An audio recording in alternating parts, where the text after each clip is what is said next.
जैसे अपना बच्चा हो, अगर हम आप बच्चे को स्कूल में भेज दें और बच्चा एक बार स्कूल में जाए, बच्चे को किताब दे दिया गया और बच्चे को कह दिया गया कि अब विद्यालय में मत जाना, अब आप अपने घर में बैठ कर के किताब पढ़ना। देखिए प्रेमी भाई बहनों, अगर बच्चा विद्यालय में नहीं जाएगा और वो गुरु की बात को नहीं मानेगा तो किताबों में लिखी हुई बातें वह बच्चा पूरा समझ नहीं पाएगा। इसीलिए जैसे भौतिक ज्ञान प्राप्त करने के लिए हम लोग अपने अपने बच्चों को विद्यालय में भेजते हैं, वैसे आध्यात्मिक ज्ञान पाने के लिए, आत्मिक ज्ञान पाने के लिए, आत्मिक सुख पाने के लिए हम सब लोगों को भी आध्यात्मिक विद्यालय में आना पड़ेगा। जब स्पिरिचुअल टीचर मिलेंगे यानी संत मिल जाएंगे पूरे, तब हमको आपको इस विद्या को पढ़ा देंगे कि आत्मा क्या है, परमात्मा क्या है, ये शरीर क्या है। जब ये शरीर हम लोगों को नहीं मिला था तो ये आत्मा कहाँ रहती थी। जब ये शरीर हम लोगों का छूट जाएगा तो आत्मा फिर कहाँ चली जाएगी। आत्मा शरीर के अंदर नहीं रहती। गुरु महाराज कहते थे अगर आत्मा शरीर के अंदर होती तो डॉक्टर और वैज्ञानिक अल्ट्रासाउंड में पकड़ लेते, आत्मा का रूप हवा रूप नहीं होता। अगर आत्मा का रूप हवा रूप होता तो हम आप मरते समय मनुष्य को शीशे में बंद करके या प्लास्टिक में बंद करके हवा को हम आप पकड़ लेते। प्रेमी भाई बहनों, जब इस आध्यात्मिक विद्यालय में हम आप आते जाते रहेंगे तो आत्मा का रूप क्या है, आत्मा की बैठक कहाँ होती है, आत्मा इस शरीर से निकलने के बाद फिर कहाँ जाती है, जब ये शरीर नहीं मिला था तो आत्मा कहाँ रहती थी, आत्मा के दर्पण में जीते जी परमात्मा को कैसे पाया जाएगा। ये सब बातें महात्मा आध्यात्मिक विद्यालय में हमको आपको समझाते बताते हैं। लेकिन अगर हम आप ये सोचें कि भाई एक बार हम मथुरा आ गए और हमने थोड़ा सत्संग सुन लिया, अगर हम आप ये सोचेंगे कि हमने तो सब जान लिया, तो प्रेमी भाई बहन बार बार सत्संग में आते जाते रहेंगे तब तो थोड़ी बहुत जानकारी हमको आपको हो जाएगी। बार बार सत्संग के वचनों को सुनेंगे तो धीरे धीरे हम आप हर बातों को समझ ले लेंगे। अगर वचनों को नहीं सुनेंगे, मथुरा आ भी गए, अगर यहाँ केवल खाए पकाए और फिर घूम टहल करके चले गए, सत्संग के वचनों को नहीं सुन पाए, मानव शरीर का असली काम क्या है जानकारी नहीं कर पाए, तो प्रेमी भाई बहनों फिर जीवन धोखे में जाता है। तो जब संत जीवन में मिलते हैं तब महात्मा सच्ची बात को समझा देते हैं। अगर महात्मा न मिलें तो हम आप समझ नहीं पाएंगे। आज दुनिया में भी बहुत से लोग हैं गीता रामायण को पढ़ रहे, गंगा जमुना में स्नान कर रहे, तीर्थ व्रत लोग कर रहे, मंदिर में हरे राम हरे कृष्ण का कीर्तन गा रहे। लेकिन प्रेमी भाई बहनों, अगर हम आप अपना निगाह उठा करके देखें तो रामायण पढ़ने वाले लोग भी अब शराब का सेवन कर रहे। शराब पी करके अगर आपने रामायण गाया, अब आप ये सोचेंगे कि भाई हमको तो लाभ मिलेगा, तो आपके रामायण में भी तो इसका जिक्र था। हे इंसान, अगर गंगा जल से भी शराब बनी हो तो आप इसका सेवन मत करना। प्रेमी भाई बहनों, यही बातें मुसलमान भाइयों के किताबों में लिखी गई थी। अगर इस जिस्म के जुबान पर शराब का एक भी कतरा पड़ गया तो ये जिस्म नापाक हो जाता है। खुदा हमारी आपकी इबादत को कबूल नहीं करते। अगर आज हम आप किताबों को पढ़ करके समझ गए होते तो हम आप मांस मछली अंडा शराब इन बुरे कर्मों से बचे रहते। लेकिन प्रेमी भाई बहनों, अब गीता रामायण भी पढ़ रहे, तीर्थ व्रत भी कर रहे, गंगा जमुना में स्नान भी कर रहे, हम आप दान पुण्य भी कर रहे, लेकिन कर्म तो हमारे आपके बुरे हो रहे और इन कर्मों का फल हमको आपको आज नहीं तो कल भोगना है। अब इन कर्मों का फल भोगने के लिए जीव को नरकों में 84 में डाला जाता है। अब ये मनुष्य शरीर का मौका फिर दोबारा जल्दी मिलता नहीं। इसीलिए महापुरुष जब भी आए तो समझाने का प्रयास किए। कबीर साहब ने जिक्र किया था, लख 84 भरम के पग पे अटको आए, अब की पासा ना पड़ा तो फिर 84 जाए। फिर मनुष्य शरीर नहीं मिलेगा, 84 लाख योनियों में ये जीव वहाँ भटकता रहेगा, वहाँ दुख मिलता रहेगा, वहाँ खाने पीने सोने के लिए कोई हमको आपको बिस्तर मकान नहीं मिलेगा। वहाँ हम आप जब 84 में पड़े रहेंगे तो कोई अपना नातेदार रिश्तेदार नहीं होगा। जब हम आप 84 में पड़े रहेंगे तो वहाँ कोई अपनी जाति बिरादरी का नहीं होगा। इसीलिए प्रेमी भाई बहनों, जब जब महात्मा इस धरती पर आए, हम जीवों को भक्ति के रास्ते पर चलाने का प्रयास किए, लेकिन हम आप महात्मा की बातों को समय पर नहीं मान पाए। जबकि महात्माओं ने बड़े साफ शब्दों में लिख दिया था, जब लग नाता जाति का तब लग भक्ति न होए, भक्ति करे कोई सूरमा जाति वर्ण सब खोए। जब तक मन में जाति पाति का भेदभाव रहता है तब तक जीव भक्ति नहीं कर पाता है और परमात्मा से हम आप वंचित रह जाते हैं। इसलिए प्रेमी भाई बहनों, गुरु महाराज मानवता और इंसानियत का संदेश गुरु महाराज ने हम प्रेमियों को सुनाया। और देखिए, हम जीवों के अंदर मानवता को वापस लाने के लिए पूज्य महाराज जी ने एक एक गांव गोद लेने का आदेश हम सत्संगी प्रेमी भाई बहनों को दे रखा है। अगर हम सत्संगी प्रेमी भाई बहन एक एक गांव को गोद ले लें और जब ये जिम्मेदारी ले लेंगे तो गांव में हर समाज के लोग रहेंगे, गांव में हर जाति बिरादरी के लोग रहेंगे।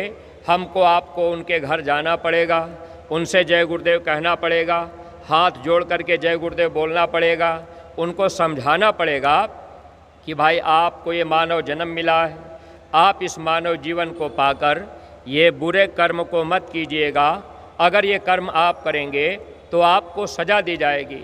जब हम आप गुरु महाराज के पास नहीं आए थे तो हम प्रेमी भाई बहन भी इसी बुराई में फंसे हुए थे।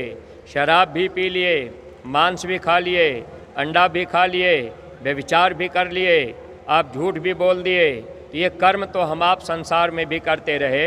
लेकिन गुरु महाराज के मिलने के बाद देखिए, गुरु महाराज ने हम जीवों के ऊपर कितनी दया कृपा कर दी कि हम प्रेमी भाई बहनों की आदत बुराइयों से धीरे धीरे हटने लगी। यानी ये मन जो है मांस मछली अंडा शराब से अपने आप ही हट गया। जो लोग बराबर शराब पीते रहे, ऐसे लोग गुरु महाराज के दरबार में आकर सत्संग सुन लिए, विचारों में परिवर्तन हो गया। तो वैचारिक क्रांति का बिगुल महापुरुष बजाते हैं। महापुरुष किसी को सजा नहीं देते, महात्मा किसी को मारने काटने का अधिकार नहीं देते। महात्मा तो केवल समझाना चाहते हैं। ऐ सत्संगी प्रेमी भाई बहनों, इसीलिए हम लोगों को ये आदेश पूज्य महाराज जी ने दिया है कि प्रत्येक सत्संगी एक एक गांव गोद ले लें और गांव गोद ले करके गांव गांव में लोग जाया करें। गुरु महाराज की बातें हम आप गांव में घर घर जाकर जब लोगों को समझाएंगे, लोगों को बताएंगे, तब लोगों का विचार धीरे धीरे बदलेगा। और जब लोग बार बार बात को सुनेंगे, जरूर उनके विचारों में धक्का लगेगा। अगर दुनिया के लोग रामायण पढ़ रहे, अब मान लीजिए मुसलमान भाई हैं, अब मुसलमानों का ही गांव आपको मिल गया कि भाई हमने गांव गोद लिया, उस गांव में सब मुसलमान हैं। अब आप ये सोचेंगे कि भाई वे लोग खाने पीने वाले हैं, तो खाने पीने की आदत अब ये मन के कहने से हम आप बना लिए। देखा देखी हम आप बुराइयों में फंसते चले गए। प्रेमी भाई बहनों, लेकिन अपना फर्ज और कर्तव्य है। जब हमको आपको पूज्य महाराज जी ने साधु करार किया कि आप सब लोग सबसे बड़े साधु हो, अब साधु के लिए कोई भेदभाव तो होता नहीं। लेकिन प्रेमी भाई बहन, अगर हम आप भेदभाव रखेंगे, मान लीजिए गांव गोद भी ले लिए, गांव में चले गए, अगर हम लोग ये समझने लगे कि भाई इस गांव में हमारी जाति बिरादरी के लोग इस मोहल्ले में हैं, हम इस मोहल्ले में प्रचार करेंगे, उस मोहल्ले में हमारी जाति बिरादरी के लोग नहीं हैं, हम उधर नहीं जाएंगे। अगर इस तरह से हम आप अपनी भावनाओं को रखेंगे तो कभी भी हम आप इस परमार्थी राह पर सफलता हासिल नहीं कर सकते। सबसे पहले मानवता को वापस लाना पड़ेगा। स्वामी जी महाराज ने एक बार कहा था, सतयुग कब आएगा? तो स्वामी जी महाराज ने इशारा किया था, जब मानव के अंदर मानवता आ जाएगी, लोग अपनी अपनी साधना पूजा में लग जाएंगे, तब सतयुग आ जाएगा। लेकिन प्रेमी भाई बहनों, जब मानवता आ जाएगी तो जाति पाति का भेदभाव अपने आप खत्म हो जाएगा। और हम लोग अपनी अपनी साधना पूजा में लग जाएंगे। जो गुरु दरबार से आदेश होगा हम आप उसका पालन करेंगे। तो समय का इंतज़ार महात्मा करते हैं। समय का इंतज़ार भगवान राम ने किया, भगवान कृष्ण ने किया। गुरु महाराज ने भी कहा कि समय से मेरा काम हो जाएगा। प्रेमी भाई बहनों, ऐसे समय में अगर हम आप निमित्त मात्र खड़े हो गए, जो आदेश हम लोगों को गुरु दरबार मथुरा से दिया गया, आज पूज्य महाराज जी ने हम प्रेमी भाई बहनों के हित के लिए गांव गोद लेने का जो आदेश मिला, अगर हम लोग गांव गोद नहीं ले पाए, गांव में नहीं जा पाए, गुरु महाराज की बात को नहीं बता पाए, तो अब रामायण पढ़ने वाले लोग, गीता पढ़ने वाले लोग, अब महाभारत की पुस्तक पढ़ने वाले लोग, अब मांस मछली अंडा शराब खा पी रहे बुराई में लगे हैं। लेकिन प्रेमी भाई बहनों, देखिए, जब भगवान कृष्ण आए तो भगवान कृष्ण ने महाभारत पर्व में इशारा किया था, अर्जुन को उन्होंने समझाया था, हे अर्जुन तुम ध्यान से सुनो, सर्वे वेदाः न तत्कुर्यः, सर्वे यज्ञास्त भारत, सर्वे तीर्था भी के चास्त, यत् कुर्पात प्राणिनां दया। हे अर्जुन, जो फल प्राणियों पर दया करने से मिलता है, वो फल न तीर्थों से मिलता है, न यज्ञों से मिलता है, न वेदों से मिलता है। अगर आज हम आप तीर्थ भी कर रहे, यज्ञ भी करा रहे, अगर हम आप पूजा पाठ भी कर रहे, गंगा स्नान भी कर रहे, अगर हिंसा का काम कर रहे, तो निश्चित है कि हम आप कोई लाभ नहीं पा सकते। अगर हम आप हिंसा का काम बंद कर देंगे, इस बुरे कर्मों से हम आप बच जाएंगे, तब तो हमारी आपकी पूजा पाठ इबादत कबूल की जाएगी। आज हम आप भगवान की पूजा मंदिरों में कर रहे, अगर भगवान खुश हो जाते तो हमको आपको क्या मिलता? आपके रामायण में यही तो लिखा था कि अगर भगवान खुश होते हैं तो धन दौलत रुपया पैसा नहीं, लिखा है अब भरोस मोहि भा हनुमंता, बिन हरि कृपा मिलहि नहीं संता। जब हरि की कृपा होगी संत मिल जाते हैं। लेकिन संत कब मिलेंगे? जब भगवान खुश हो जाएंगे। स्वामी जी महाराज कभी कभी सत्संग में बताया करते थे कि अरे बच्चे, अगर आप देवी देवता की पूजा पाठ करते हो, आप गंगा जमुना में स्नान करते हो, आप जिस देवी देवता भगवान को मानते हो, तो गुरु महाराज कहते थे बच्चे आप उनको मानो, आप उनकी पूजा करो, लेकिन आप उन देवी देवता से कह दो कि आप हमको कोई सच्चे महात्मा से मिला दीजिए। तो जब महात्मा मिल जाएंगे, महात्मा क्या करेंगे? महात्मा कर्मों को माफ़ कर देंगे। अगर संत जीवन में नहीं मिलेंगे तो कर्मों की माफ़ी नहीं हो पाती। कर्मों का फल हम जीवों को भोगना पड़ता है। अब पूजा पाठ तो हम आप कर रहे, तीर्थ व्रत तो हम आप कर रहे, लेकिन प्रेमी भाई बहनों, उसका फल हमको आपको भोगना पड़ेगा। अच्छा बुरा जो भी कर्म हम आप करेंगे, फिर जन्म मरण की पीड़ा में इस जीवात्मा को वहाँ डाल दिया जाता है। अब ये जीव नरकों में 84 में कभी पड़ा, कभी कुत्ता सुअर बिल्ली घोड़ा गधा बन गए, कभी पेड़ पौधा बन गए, कभी कीड़ा मकोड़ा बन गए, कभी हम आप मुर्गा बन गए, कभी बकरी बन गए, कभी बिल्ली कुत्ता बन गए। ऐसे 84 लाख योनियों में हम जीवों को बराबर सजा दी जाती है। वो भोग योनि है और मनुष्य योनि कर्म योनि है।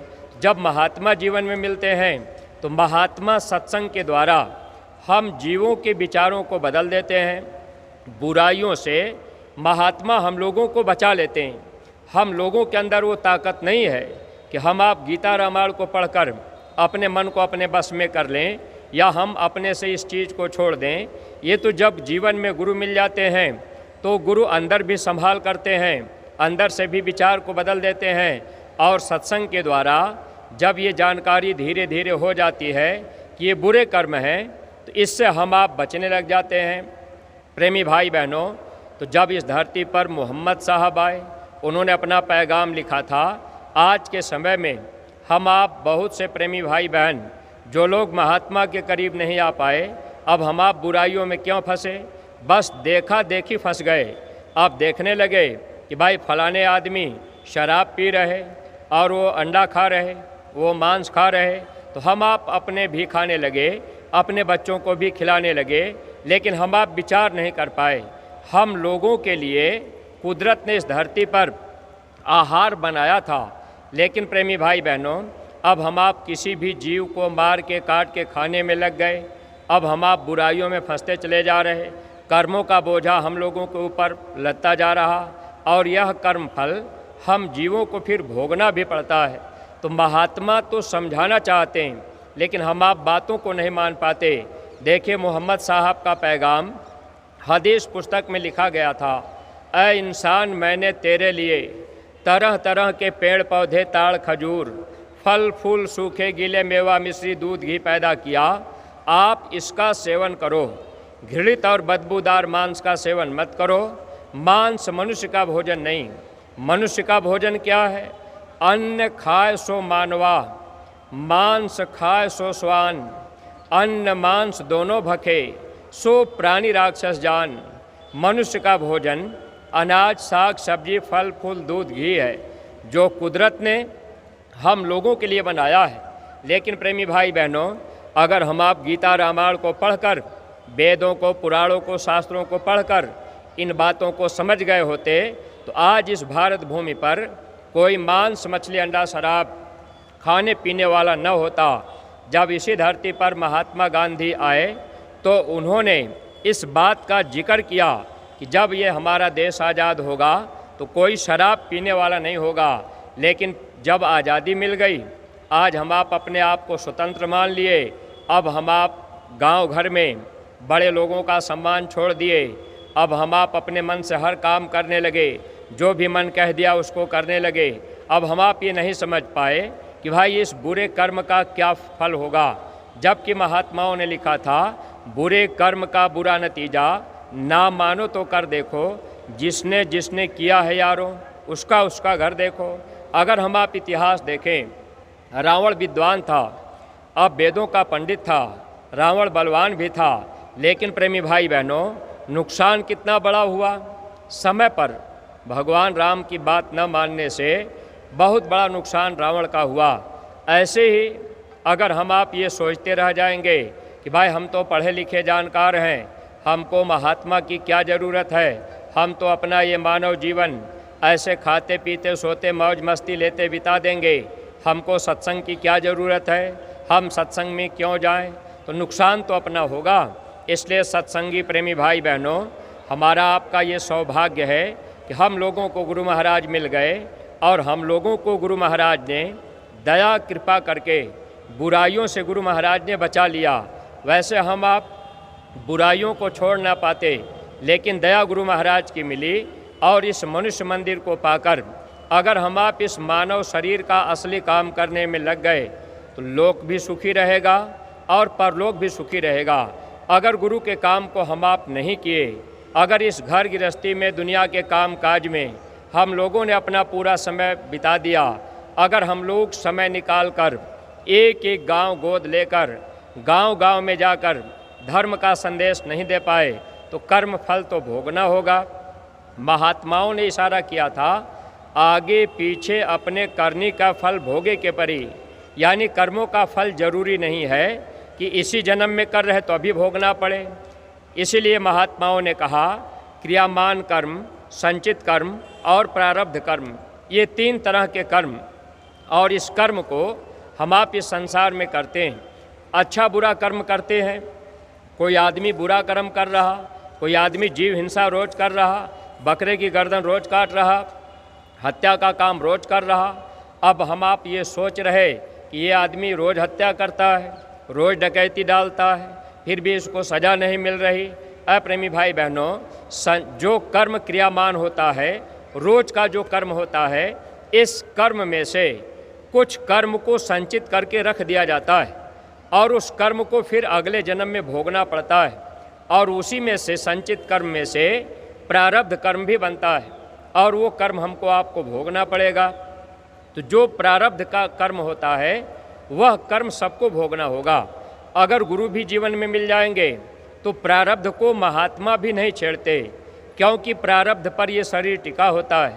इसलिए सत्संगी प्रेमी भाई बहन, अगर हम आप ये सोचेंगे कि चलो भाई हम तो मथुरा गुरु महाराज के पास आ गए, बहुत से नए प्रेमी भाई बहन आप भी गुरु महाराज के दरबार में गुरु पूर्णिमा के पावन अवसर पर पधारे। अगर आप ये सोचेंगे कि भाई हम तो मथुरा चले आए अब हमारी ये बीमारी ठीक हो जाएगी। तो एक बात का आप ध्यान रखिएगा, अगर हम आप ये सोच करके आए कि हमारी बीमारी ठीक हो जाए, तो हला मंदिर के देवता एक मनोकामना सबकी पूरी करते हैं। ये वरदानी मंदिर है, लेकिन ध्यान इस बात का रखना है, अगर आज शरीर में बीमारी है, हम आप मंदिर के देवता से कह दें कि हमारी ये बीमारी आप ख़त्म कर दीजिए, तब हम आपको मानेंगे, हम मथुरा आते जाते रहेंगे। अप्रेमी भाई बहनों, अगर दुनिया में बीमारी शरीर को लगी है, अगर इस बीमारी को दूर करने के लिए हम आप मंदिर में फरियाद कर लिए, अगर बीमारी ठीक भी हो गई, अगर बीमारी ठीक हो गई, हम आप चले गए, मन कहेगा हमारी बीमारी वहाँ ठीक हो गई। लेकिन प्रेमी भाई बहनों, जो बीमारी आत्मा को लगी है, ये सबसे बड़ी बीमारी आत्मा को लगी है। हम सब लोग आत्मा हैं, कर्मों की बीमारी लग गई, जन्मने और मरने की बीमारी लगी है। इस बीमारी से बचने के लिए महात्मा हमको आपको रास्ता देते हैं। तो हम आप अगर मंदिर में भी गए, अगर ये वरदान, ये हम आप मन्नत मांग लिए कि मालिक जीवन में चाहे जो भी सुख दुख आवे, अब ये सुख और दुख कर्मानुसार आएंगे, प्रारब्ध कर्म होगा तो भोगना पड़ेगा। लेकिन प्रेमी भाई बहनों, अपनी आत्मा का कल्याण, जन्म मरण की पीड़ा से अगर हम आप बच जाएं, अगर ये चीज़ हम आप मांग लेंगे, तो ये लोक परलोक हमारा आपका सुखी हो जाएगा। और जो बीमारी प्रारब्ध में है, वह तो हमको आपको भोगना पड़ेगा। स्वामी जी महाराज कहते थे, बच्चे लोग मेरे पास आते हैं, कहते हैं कि महाराज जी मेरी बीमारी दूर कर दीजिए।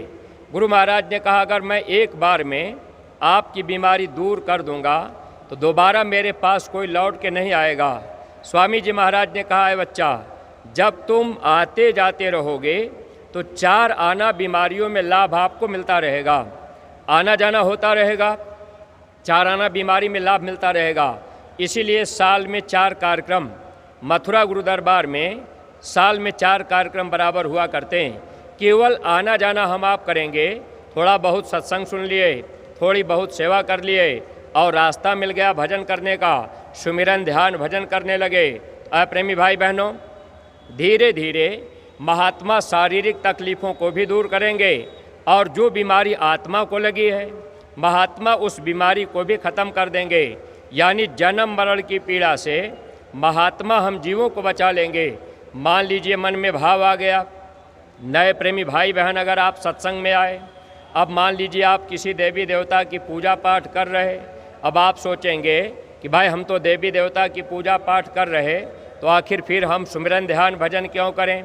जो रास्ता आज पूज्य महाराज जी ने नए प्रेमी भाई बहनों को बता रखा है, सुमिरन ध्यान और भजन, ये 3 क्रिया, ये अंदर चलने का रास्ता है, अंदर का दरवाज़ा इससे खुलेगा। अगर आप सुमिरन ध्यान भजन करते रहेंगे, तो धीरे धीरे अंदर का जो दरवाज़ा है, जिस दरवाजे पे कर्मों की दीवार पड़ी हुई है, वह कर्म भी साफ हो जाएंगे, दरवाज़ा खुल जाएगा। जब दरवाज़ा खुल जाएगा, तब हम आप अपने सच्चे घर चले जाएंगे। जन्म मरण के पीड़ा से हम लोगों का छुटकारा हो जाएगा। अगर मन में ये भाव आया कि भाई हम तो देवी देवता की पूजा पाठ कर रहे, तो देखिए प्रेमी भाई बहनों, इसी धरती पर गुजरात के राजा पीपा काली देवी के पुजारी थे। एक दिन राजा पीपा काली देवी की पूजा कर रहे थे, काली देवी सामने प्रकट हो गई। अब वो खुश हो गई। देवी ने कहा, राजन आज मैं तेरी पूजा से खुश हूँ, बताओ तुम क्या चाहते हो, जो कुछ चाहो हमसे मांग लो, हम तुमको सब कुछ देने के लिए तैयार। राजा पीपा ने कहा, देवी अगर आप मेरी पूजा से खुश हैं, तो आज आप हमको ऐसा वरदान दे दीजिए, अब हमको जन्मना और मरना न पड़े, नरकों में 84 में न जाना पड़े, कुत्ता सुअर बिल्ली घोड़ा गधा न बनना पड़े। आप हमको ऐसा वरदान दे दीजिए कि हम जन्म मरण के पीड़ा से बच जाएं। देवी ने कहा, राजन अरे दुनिया का कोई सामान अगर मांग लेते तो हम तुमको दे देते, लेकिन जो चीज़ तुम हमसे मांग रहे, जन्म मरण के पीड़ा से हम तुझे नहीं बचा सकते। ये कर्म तुमने किया है, ये कर्मों का फल भोगना पड़ेगा। इसीलिए प्रेमी भाई बहनों, मानव जीवन में गुरु की ज़रूरत पड़ती। महात्माओं ने कितना साफ लिखा था, गुरु बिन माला फेरते, गुरु बिन देते दान, गुरु बिन दान हराम है, जा पूछो वेद पुराण। अगर हम आप जीवन मानव जीवन में सच्चे सद्गुरु को धारण नहीं कर पाए, सद्गुरु हमको आपको नहीं मिल पाए, अगर हम आप माला भी फेर रहे, अगर हम आप दान भी कर रहे, अगर हम आप दुनिया में चाहे जितना धन दौलत लुटा दें, लेकिन महात्माओं ने कहा ये सब आपका बेकार जाएगा, हराम में चला जाएगा, आत्मा के लिए कोई लाभ मिलने वाला नहीं। लेकिन सत्संगी प्रेमी भाई बहनों, गुरु आदेश में जितना हम आप अपना तन लगा देंगे, धन लगा देंगे, अगर जो भी सेवा हम आप लगा देंगे, वह धन हमारा आपका परमार्थ में जोड़ा जाएगा। गुरु के मिल जाने के बाद हमको हर तरह का लाभ, लोक का भी लाभ मिल जाता है, परलोक का भी लाभ मिल जाता है।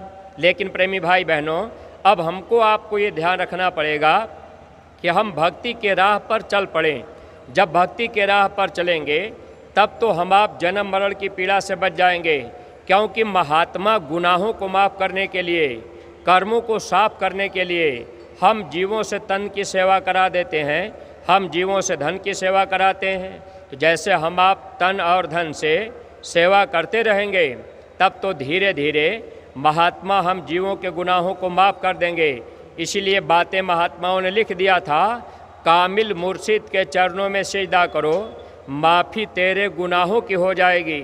जो भी गुनाह गलती जाने अनजाने में हो गई, उसकी माफ़ी महात्मा करते हैं। तो सत्संगी प्रेमी भाई बहनों, यह स्थान जो गुरु महाराज ने तैयार किया हम लोगों के गुनाहों की माफ़ी की। लेकिन बहुत से नए प्रेमी भाई बहन, आप भी इस बात को ध्यान रखिएगा, हमारे गुरु महाराज बाबा जय गुरुदेव जी महाराज ने जो ये स्थान तैयार किया हम जीवों के हित के लिए। और स्वामी जी महाराज ने एक बात बहुत पहले कही कि एक समय ऐसा आएगा हेलीकॉप्टरों की लाइन लगेगी।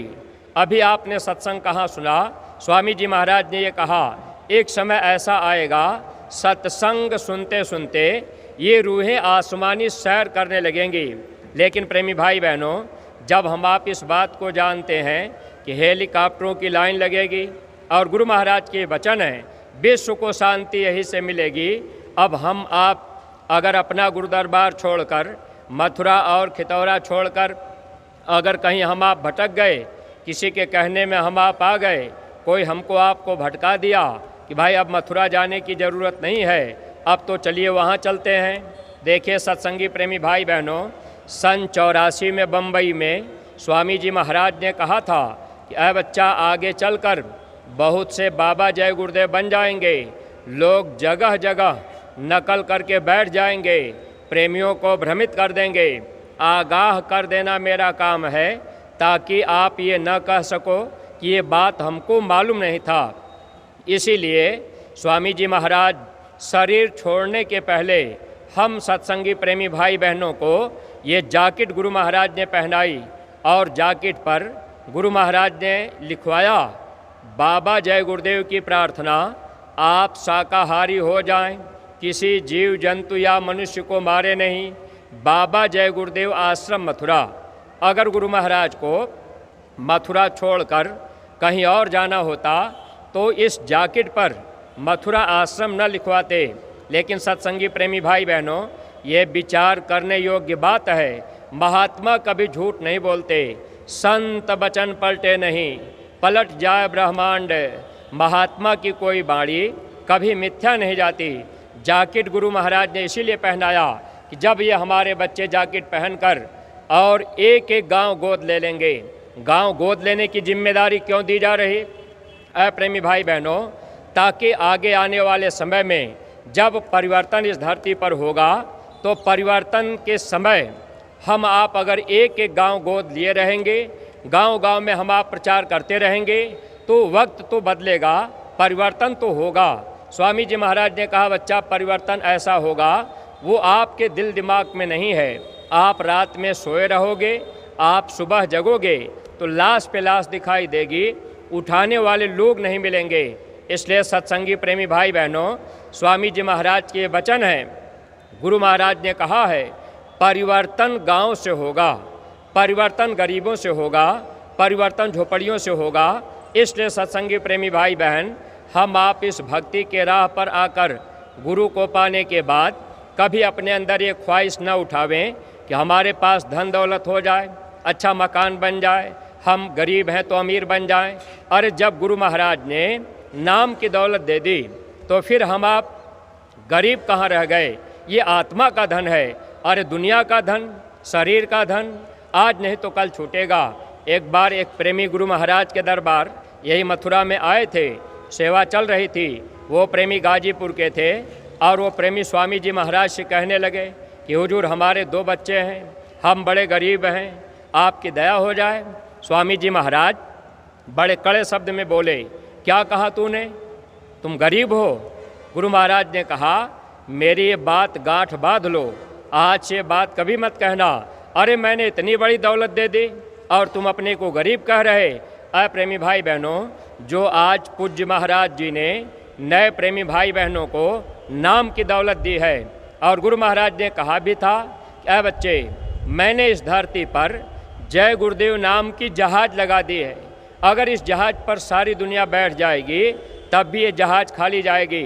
तो जय गुरुदेव नाम की जहाज बाबा जय गुरुदेव जी महाराज लगा के गए, और गुरु महाराज ने कहा भी कि बच्चा दोबारा मैं फिर आऊँगा इसी स्थान पर, मैं देखूँगा मेरी पुड़िया ने कितना काम किया है। 60 साल के सत्संग में स्वामी जी महाराज ने स्थान परिवर्तन का जिक्र नहीं किया है। इसलिए सत्संगी प्रेमी भाई बहनों, कभी आप किसी के कहने में अगर आ गए, कोई आपको भ्रमित कर दिया कि भाई आप एक बार मथुरा गए थे तो एक बार आप वहाँ चलिए घूम आइए, अगर आपके मन में कहीं भाव बदला और आप गुरु के वचन को छोड़े, स्वामी जी महाराज ने ये कहा था, बच्चे तुम मेरे खेल को देखकर भ्रमित मत होना, आते जाते रहना। अगर हम आप आते जाते रहेंगे तब तो हम आप धोखा नहीं खाएंगे। किसी के कहने में आ गए, अगर वो हमको आपको भटका दिए कि भाई वहाँ चलो, तो नुकसान अपना होगा। इसलिए सत्संगी प्रेमी भाई बहनों, अपना निशाना अपने गुरुद्वारे की तरफ, अपने गुरु महाराज के वचनों की तरफ हमको आपको ध्यान रख करके उस रास्ते पर चलना है। जब हम आप एक एक गांव गोद ले लेंगे, गांव में हम आप जाने लगेंगे, ये जैकेट हम आप पहन के जाते रहेंगे, भारत का बच्चा बच्चा जानता रहेगा कि बाबा जय गुरुदेव का आश्रम मथुरा है। सत्संगी प्रेमी भाई बहनों, महात्मा जो वचन फरमाते हैं, एक वचन में कई निशाने होते हैं। अब हम आप गांव घर के लोग, बहुत से सत्संगी प्रेमी भी जैकेट नहीं पहनते, कहते हैं भाई जैकेट पहनने से क्या होगा, क्या जैकेट पहनने से भक्ति होगी। प्रेमी भाई बहन, यही तो भक्ति है। अरे कबीर साहब ने अपनी पत्नी से कहा कि तुम केवल मेरी माला वहाँ झोपड़ी में से ला दो। अब वो माला खोजी नहीं मिली, उन्होंने कहा कि माला मिल नहीं रही, तो कबीर साहब ने कहा दीपक जला के खोजो। ऐसे उजाला था, दिन का समय था, लेकिन उनकी पत्नी ने जब दीपक जला करके माला खोजी तो वो माला मिल गई। आदमी पूछा, महाराज आखिर आपने दीपक जलाने के लिए क्यों कहा, दिन में उजाला है, सब दिखाई दे रहा। कबीर साहब कहने लगे, यही भक्ति, जो कहा जाए अगर वो हम आप करें तब तो ये हमारी आपकी भक्ति होती जाएगी। गुरु की बात हम आप काटते जाएंगे, मन गुरु की बात को काटता जाएगा, तो भक्ति हमारी आपकी नहीं हो पाएगी। इसलिए सत्संगी प्रेमी भाई बहनों, भक्ति करो तो गुरु की करना और दूसरे की नहीं। जो गुरु आदेश दें, जो दरबार से आदेश मिले, अगर हम आप उस आदेश का पालन करेंगे तो हमारी आपकी भक्ति बनती जाएगी। जब हमारी आपकी भक्ति बनती जाएगी तो आत्मा के अंदर शक्ति आएगी। फिर इस आत्मा को काल माया के देश में हमको आपको कोई रोक नहीं सकता। और जब आप गुरु भक्ति करेंगे तो आपका प्रेम गुरु से बढ़ता जाएगा। जब प्रेम गुरु से बढ़ जाएगा तो आपको कोई संसार में नहीं रोक पाएगा। इसलिए प्रेमी भाई बहनों, स्वामी जी महाराज ये बात समझाया करते थे, क्या बच्चा, मैं तो प्रेम का पंख लगाकर आपको यहाँ से उड़ाना चाहता हूँ। जब ये प्रेम का पंख जमने लगता है तो काल उस पंख को काट देता है। मन का काम क्या है, काल का काम क्या है कि जे जीव गुरु से प्रेम न करने पावे, तो मन क्या करता है, गुरु की बात को काट देता है। जैसे अपना बच्चा है, आपने कोई बात कहा, बच्चा आपकी बात काट दिया, तो आपका प्रेम बच्चे से कम होने लगेगा। अगर हर बात बच्चा आपकी काटता जाएगा तो आपका प्रेम अपने बच्चे से कम होने लगेगा। जो बच्चा आपकी हर बात मानता रहेगा, आपका प्रेम उस बच्चे से आपका गाढ़ा होगा। प्रेमी भाई बहनों, ऐसे ही गुरु और शिष्य के बीच का रिश्ता है और गुरु पूर्णिमा का जो ये पावन त्यौहार है, शिष्य और गुरु के बीच में सबसे बड़ा त्यौहार हम प्रेमियों के लिए है। और इस त्यौहार पर हम आप आकर, गुरु पूर्णिमा के पावन अवसर पर आकर, अगर हम आप अपने गुरु से प्रेम बढ़ाने के लिए गुरु के वचन को नहीं मान पाए तो फिर सत्संग में आना जाना भी तो बेकार रहेगा। इसीलिए महात्माओं ने लिखा था, अधम अधमई ना तजे, हरदी तजन रंग, कहते पलटू दास हैं, चाहे कोटि करे सत्संग। सत्संग में हम आप भले आते जाते रहे, अगर वचन को नहीं माने मन क्या करेगा? ये बहुत ही पापी है, उत्पाती है। मन हमको आपको गुरु वचनों से गिराता जाएगा और हमको आपको यहाँ विचार करना पड़ेगा, अपने विवेक का प्रयोग करना पड़ेगा। हमको आपको सोचना पड़ेगा कि हम अपने गुरु महाराज की बात मान पा रहे कि नहीं मान पा रहे। जैसे आज पूज्य महाराज जी ने नए प्रेमी भाई बहनों को रास्ता बताया है। अब आपको सुमिरन, ध्यान और भजन, ये 3 क्रिया आज पूज्य महाराज जी ने नए प्रेमियों के लिए बता दिया है। अगर नए प्रेमी भाई बहन आप माला लेकर सुमिरन, ध्यान, भजन जैसे महाराज जी ने बता रखा है, अगर आप नियमित करने लगेंगे तो आपका प्रेम गुरु से बढ़ने लगेगा। अगर आप यहाँ आए, सत्संग भी सुन लिए, दर्शन भी कर लिए, सेवा भी कर लिए, रास्ता मिल गया, अगर आप सुमिरन, ध्यान, भजन नहीं करेंगे तो गुरु का वचन तो कट रहा है। यही फिर हम आप धोखा खाते हैं। इसलिए सत्संगी प्रेमी भाई बहनों, अगर हम आप भक्ति के राह पर चलने का प्रयास करेंगे तब तो हम लोगों का ये मानव जीवन सार्थक और सफल बन जाएगा। ये जीवात्मा जन्म मरण से बच जाएगी। लेकिन हम आप दुश्मन की तरफ ध्यान नहीं दे पाते हैं। ये मन रूपी दुश्मन हमेशा हम लोगों को गिराने का काम करता है। जो आदेश गुरु दरबार से मिला, अगर हम आप सुमिरन, ध्यान, भजन नियमित करते रहेंगे तो हम आप गुरु भक्ति पर चल रहे हैं, हम लोग आदेश का पालन कर रहे हैं। अगर हम लोग सुमिरन, ध्यान, भजन नहीं कर रहे तो हम लोग गुरु आदेश का पालन नहीं कर पा रहे। फिर हम आप ये सोचें कि गुरु महाराज हमारी जीवात्मा का कल्याण कर देंगे। तो प्रेमी भाई बहनों, गुरु तो चाहते हैं लेकिन ये मन नहीं चाहता है। अगर हम आप गुरु की बात मानेंगे तब तो हम आप यहाँ से निकल जाएंगे। अगर गुरु की बात नहीं मानेंगे, जब शरीर का समय पूरा होगा, धर्मराज के दरबार में जब इस जीवात्मा को पेश किया जाएगा, वहाँ कर्म का हिसाब होगा। 1 मिनट का समय नहीं लगता है। अब वो काल भगवान वहाँ हिसाब करेंगे। धर्मराज के दरबार में जब पेशी होगा जब परलोक में तेरा हिसाब, कैसे मुकरोगे बता दो ऐ जनाब, कोठरी खाली करा ली जाएगी।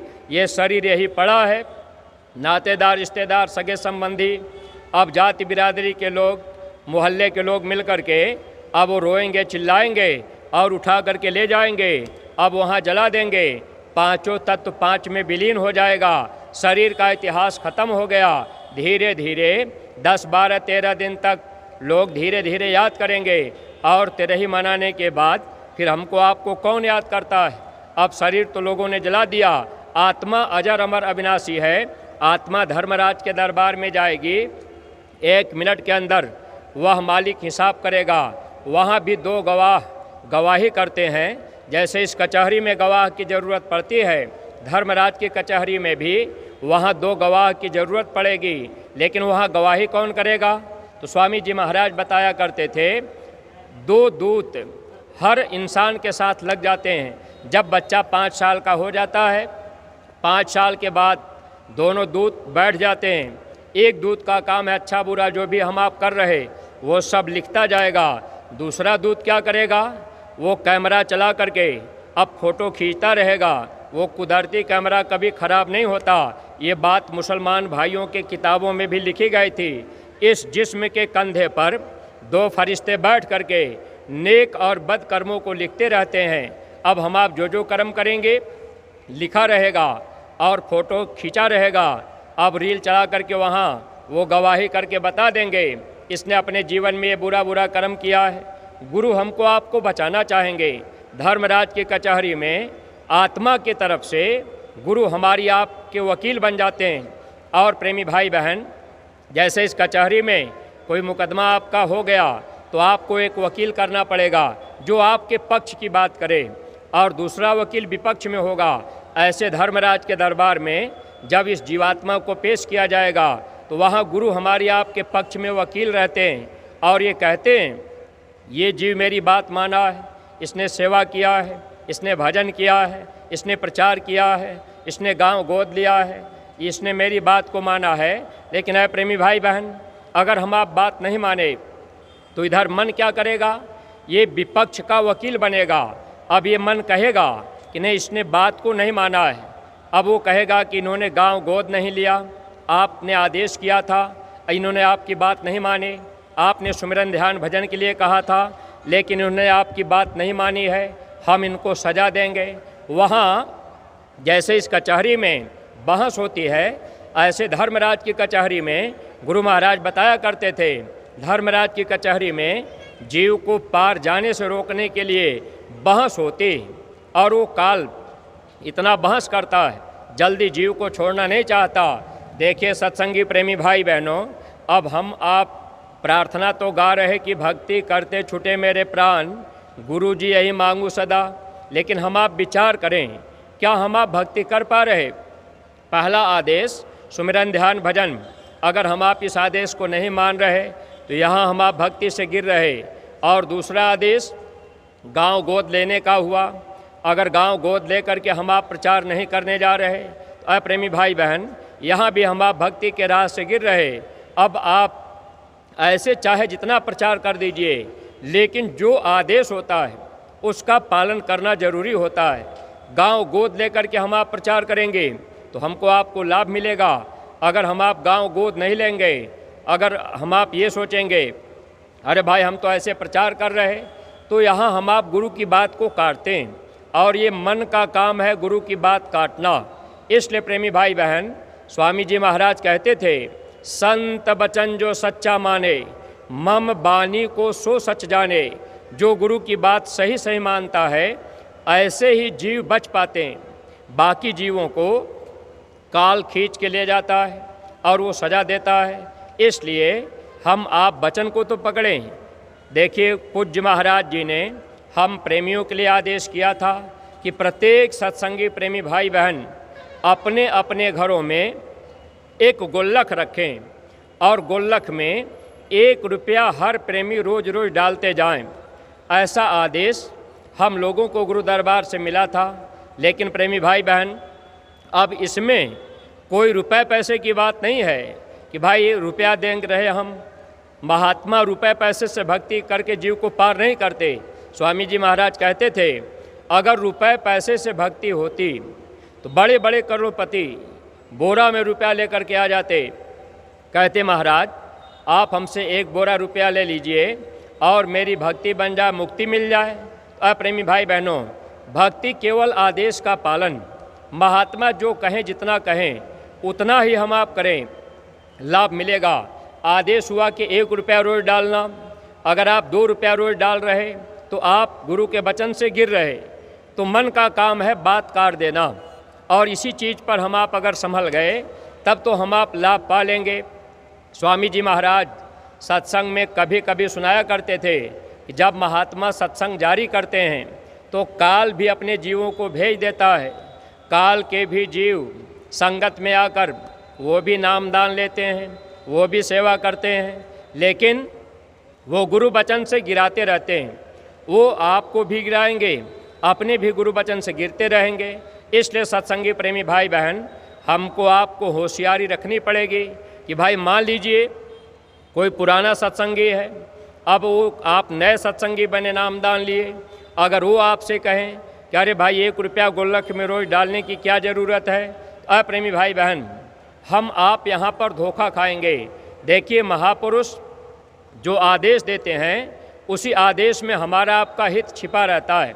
अब अगर हम आप एक रुपया रोज़ डालें, अपने बच्चों से भी कह दें कि बच्चा 1 रुपया तुम भी रोज़ डालो। बहुत से प्रेमी भाई बहन अपने अपने घरों में गुल्लक रखे, लेकिन लोग क्या करते हैं, भूल भी जाते हैं। 2 दिन 4 दिन 6 दिन भूल गए, इकट्ठा 10-20 रुपया डाल दिए। अपनी आदत हमको आपको बनानी है, क्योंकि मन जो है अपनी तरफ ले जा रहा है। हमको आपको गुरु के वचनों की तरफ चलना है। जैसे हम आप शाम को अपने घर में ही अपने बच्चों को भी बैठा लिए, एक प्रार्थना हो गई, सुमिरन ध्यान भजन किए। अगर बच्चा वहाँ सो भी गया तो आप बच्चे, छोटा बच्चा है सो गया तो सोने दीजिए, आप वही बैठ करके सामूहिक भजन अगर कर रहे और 1 घंटा हो गया आपने बच्चे को जगा दिया तो बच्चा अगर सोया है 1 घंटे का फल बच्चे को भी भजन में मिल जाएगा। और बच्चे को आपने जगा दिया, 1 रुपया आपने बच्चे से भी कह दिया कि बच्चा 1 रुपया गुल्लक में तुम भी डाल दो, तो बच्चे की भी भक्ति बनती जाएगी। मान लीजिए आपके घर में 20 साल का बच्चा, 15 साल का बच्चा, 25 साल का बच्चा है और 1 रुपया सेवा रोज वो डाल रहा है। अगर वो बच्चा, बहुत से बच्चे नौजवान हैं, सेवा तो थोड़ा बहुत कर लेते हैं लेकिन सुमिरन ध्यान और भजन जल्दी नहीं कर पाते हैं। मन में भाव रहता है कि भाई अभी तो हमारा जवानी का समय है, पढ़ाई लिखाई का है, बाद में हम कर लेंगे। जबकि आज पूज्य महाराज जी ने अपने अपने बच्चों को सत्संग में लाने की, प्रचार कराने की, सेवा करने की बात महाराज जी ने कही। अगर हम लोग अपने अपने बच्चों को अगर युवा संगठन में जोड़ देंगे, बच्चे भी थोड़ा बहुत सेवा करेंगे और अपने घर परिवार में अपने अपने बच्चों से 1 रुपया हम आप रोज गुल्लक में डलवाने लगें तो बच्चे की भक्ति बनती जाएगी। धर्मराज के दरबार में अगर बच्चा गया, वही आत्मा मान लीजिए 20 साल में समय पूरा हो गया, अब बच्चा धर्मराज के दरबार में आत्मा चली गई। अब वहाँ काल भगवान कहेंगे कि भाई इसने तो सुमिरन ध्यान भजन किया ही नहीं। बहुत से नौजवान बच्चे आते हैं, सुमिरन ध्यान भजन नहीं करते हैं। अब वहाँ तो वो हिसाब करेगा, लेकिन वहाँ गुरु महाराज कहेंगे कि ये मेरा बच्चा 1 रुपया धर्म के काम के लिए इसने सेवा रोज रोज डाली है, मेरे आदेश का इसने पालन किया है।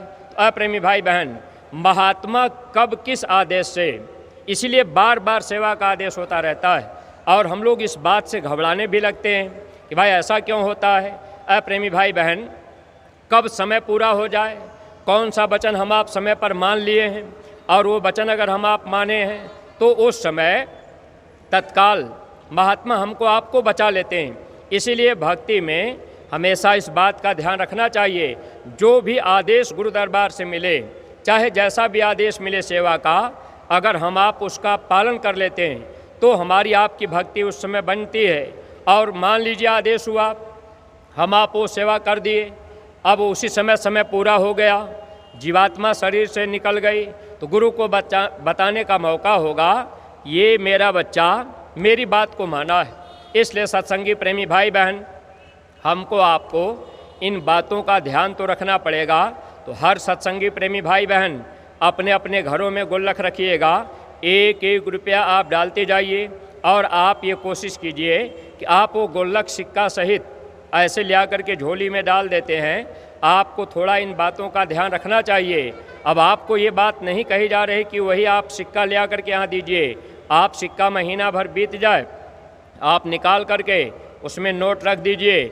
और ये भी सेवा आप लोग अपने अपने न्याय पंचायत के जो जिम्मेदार बनाए गए, जो ब्लॉक के जिम्मेदार बनाए गए, रजिस्टर उनके पास है, आप उसी रजिस्टर में लिखवा दिया करिए और अपना हस्ताक्षर बना दिया करिए।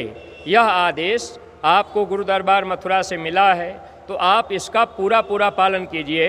ऐसे सत्संगी प्रेमी भाई बहन, काल सेवा में घुसकर अब हमको आपको गिराने का काम करता है। अब हम आप वचन को नहीं मानेंगे तो काल भगवान फिर सजा देने के लिए तैयार। तो गुरु महाराज बताते थे, संगत में काल के भी जीव रहते हैं। काल का जीव कौन होता है, पहचान हम आप कैसे कर पाएंगे। भाई सब लोग जैकेट पहने हैं, सब लोग टोपी लगाए, सब लोग झंडा लिए, अब लग तो रहा कि भाई सब लोग सत्संगी हैं।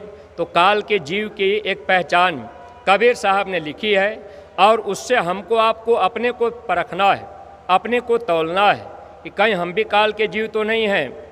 कबीर साहब ने क्या लिखा था, सतगुरु शब्द उल्लंघन करी जो सेवक कहलाए, जहाँ आवे तह काल है कहें कबीर समझाए। जो गुरु के वचन का उल्लंघन कर दे वही काल का जीव होता है। प्रेमी भाई बहन, अगर हम आप सुमिरन ध्यान भजन नहीं कर रहे, 1 रुपया गुल्लक में रोज नहीं डाल रहे, अगर हम लोग आदेश का पालन नहीं कर रहे तो हम लोग भी तो उसी दायरे में आ जाएंगे।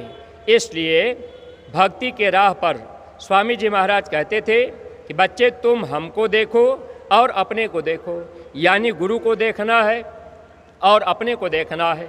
गुरु को देखने का मतलब जो गुरु दरबार से आदेश मिले उसका पालन करना है। अप्रेमी भाई बहन, अगर हम आप ऐसा काम करने लगेंगे, अपने घरों में गुल्लक रख करके 1 रुपया डालने लगेंगे, तो हमको आपको इसका लाभ मिलना शुरू होगा और ये धर्म के काम में खर्च होती जाएगी। प्रेमी भाई बहनों, हम लोगों का लोक परलोक दोनों बनेगा, लेकिन वचन को नहीं माने नुकसान अपना होगा। तो देखिए सत्संगी प्रेमी भाई बहन, हर समय हम लोगों को अपनी अपनी निरख परख करनी है कि जब से हम आप सत्संगी बने तब से हमारी आपकी बोली भाषा में परिवर्तन आया कि नहीं आया। जैसे भाव हमारा संसारी था, अगर उसी तरह से संगत में आने के बाद, सत्संगी बनने के बाद अगर अपने वचनों में कड़वाहट है, हम आप किसी को रेत दुकार करके बुला रहे, कभी संगत में किसी को गाली फक्कड़ दे दिए, अगर इस तरह का भाव विचार अगर अपने अंदर बदलाव नहीं आया तो निश्चित है अपना नुकसान होगा। सत्संग से सुधरा नहीं ताको बड़ा अभाग। महात्मा प्रेम प्यार से हम जीवों को समझाते हैं कि अगर सत्संग से जीव नहीं सुधरा तो ऐसे जीव का बड़ा दुर्भाग्य, ऐसे जीव धोखा खा जाते हैं। इसलिए प्रेमी भाई बहन, ये आस्थान सुधरने का है। सत्संग में हम आ पाए, अब हम लोगों के अंदर क्रोध भरा है।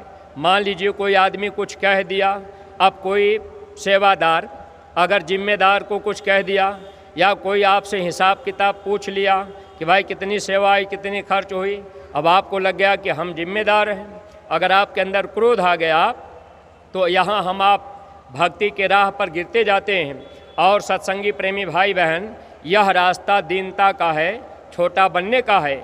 महात्मा जीव को दीन बनाकर उनको परखते हैं कि ये मेरी बात मान रहा कि नहीं मान रहा। अगर महात्मा कोई बात प्यार से कह दें, अगर प्यार से आदेश हो गया, हम आप मान लिए, तब भी हमारा आपका भला। अगर महात्मा कोई बात ताड़ में कह दें, अगर महात्मा कोई डांट करके कह दें, तो उस बात को भी हम आप मान लें तो हमारी आपकी भक्ति बनेगी। महात्मा जीव को तौलते हैं कि ये जीव मेरी बात को मानता है, और ऐसे ही जीव को महात्मा फिर उठा लेते हैं। इसलिए प्रेमी भाई बहन, अपने हम लोगों के अंदर तमाम तरह की बुराइयां हैं। हम लोग बुराइयों में फंसे हुए हैं। हम लोगों के अंदर काम भी है, क्रोध भी है, लोभ भी है, मोह भी है, हम लोगों के अंदर अहंकार भी है। लेकिन इससे हम आप अपने को थोड़ा बचाने का प्रयास करें। कभी मान लीजिए क्रोध आ गया तो हम आप थोड़ा शांत हो जाएं, हम आप थोड़ा चुप हो जाएं। कोई एक बार गाली भी दे दिया तो हम आप उसको बर्दाश्त कर जाएं। अगर हम आप चुप हो गए, बर्दाश्त कर लिए, तो काम हमारा आपका बनेगा।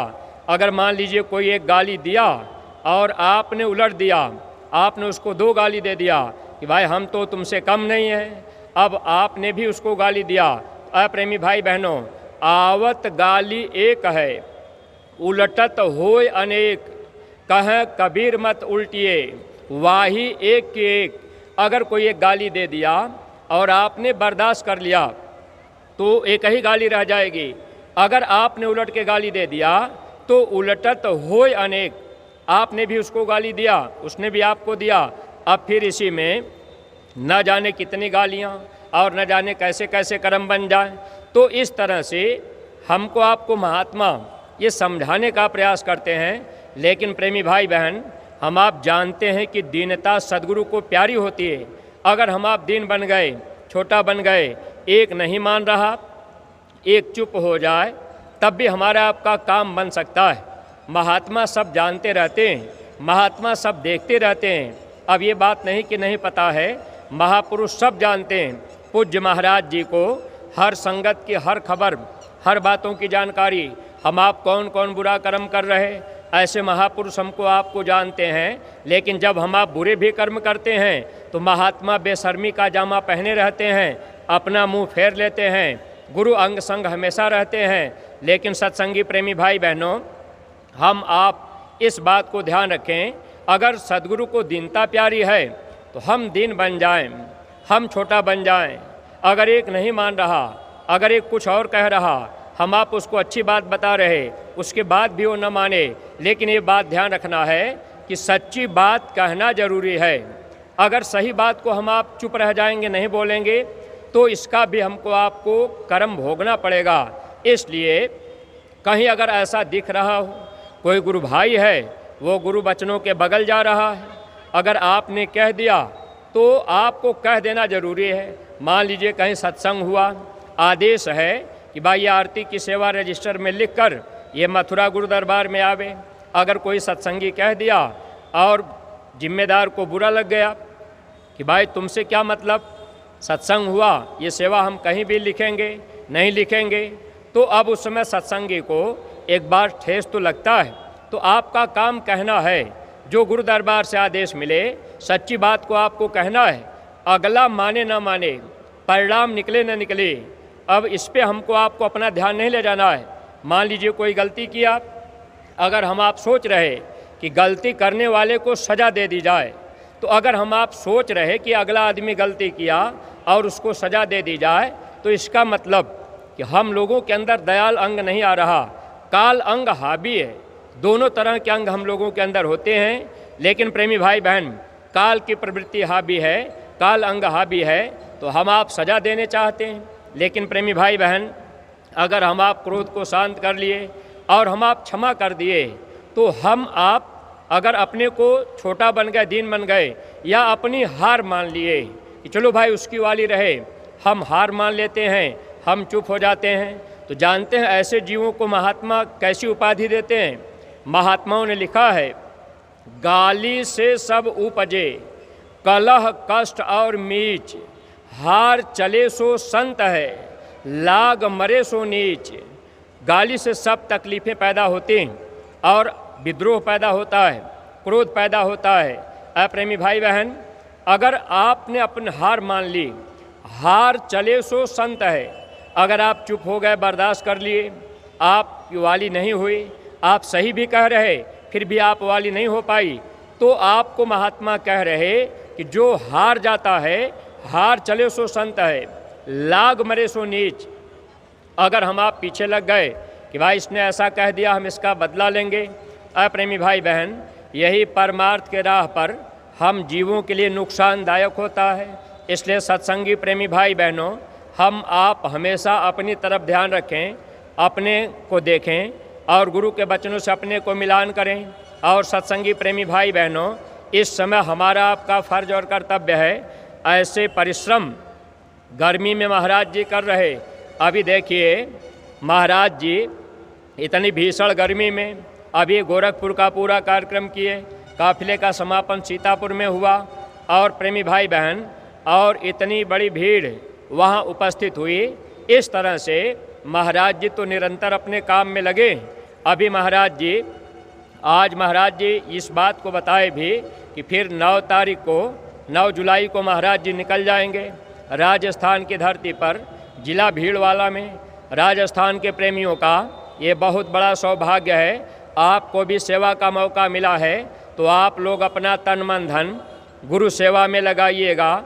जो महीना भर महाराज जी आपके राजस्थान की धरती पर रहेंगे, उसके बाद पूज्य महाराज जी सितंबर के महीने में फिर इधर काफिला लेकर के निकलेंगे। रायबरेली, लखीमपुर और बदायूं 3 जिला, जो महाराज जी ब्लॉक वाइज कार्यक्रम करेंगे, एक एक ब्लॉकों में 2-2 कार्यक्रम होंगे। ब्लॉक के जिम्मेदार प्रेमियों का भी सौभाग्य है कि आपके ब्लॉकों में महाराज जी 2-2 कार्यक्रम करने की योजना बनाए, और आपको इतने समय से जिम्मेदारी दी गई है। आप लोग अगर अपने अपने ब्लॉकों में अपने सत्संगी प्रेमियों को अभी मौका है, एक एक गांव की अगर आपने जिम्मेदारी दिलवा दिया कि एक सत्संगी को एक गांव गोद लेना है, और जब महाराज जी का कार्यक्रम आपके ब्लॉकों में होने लगे, जब समय आपको मालूम हो जाए, तो आप जितने भी सत्संगी प्रेमी, अगर आपने गांव गोद लेकर गांव-गांव से साधन लगाकर नए प्रेमी भाई बहनों को सत्संग में पहुंचा देंगे, तो आपको इसका बहुत बड़ा लाभ मिलेगा। और आज पूज्य महाराज जी ने एक आदेश हम प्रेमियों के लिए दे रखा है कि जब हम आप 20 दिसंबर से 24 दिसंबर गुरु महाराज दादा गुरु जी के भंडारे के अवसर पर जब हम आप मथुरा में पधारेंगे, तो आज हम लोगों को एक आदेश मिला है कि प्रत्येक सत्संगी एक एक नए लोगों को साथ में ले आएंगे। अब है प्रेमी भाई बहन, अगर हम लोग इन बातों को ध्यान में रखें, अगर अभी से हम आप किसी आदमी से कहने लगे कि भैया आपकी बार दिसंबर में आपको मथुरा चलना है भंडारे पर, अगर 10-20 आदमी से आपने गांव गोद लिया है, एक ही गांव में आप जाइए, 10 आदमी से आप रोज़ कहते रहेंगे, गुरु महाराज की बात बताते रहेंगे, अगर 2-3-4 महीना में आपने 100 आदमी से गुरु महाराज की बात बताई, अगर 100 आदमी में 1-2 आदमी जरूर गुरु महाराज के वचनों को पकड़ेंगे और दिसंबर के महीने में नए प्रेमी हम आप लेकर के आ सकते हैं। माताएं बहनें भी इस काम को करने में लग जाएं। आप ये न सोचें कि हमको गांव गोद नहीं लेना है, आपको भी गांव गोद लेना है, आपको भी गांव में जाना है। माताओं बहनों को, आपको माताओं बहनों को समझाना है। जब आप जाएंगी, उनको समझाएंगी, उनके घर परिवार में उनके बच्चे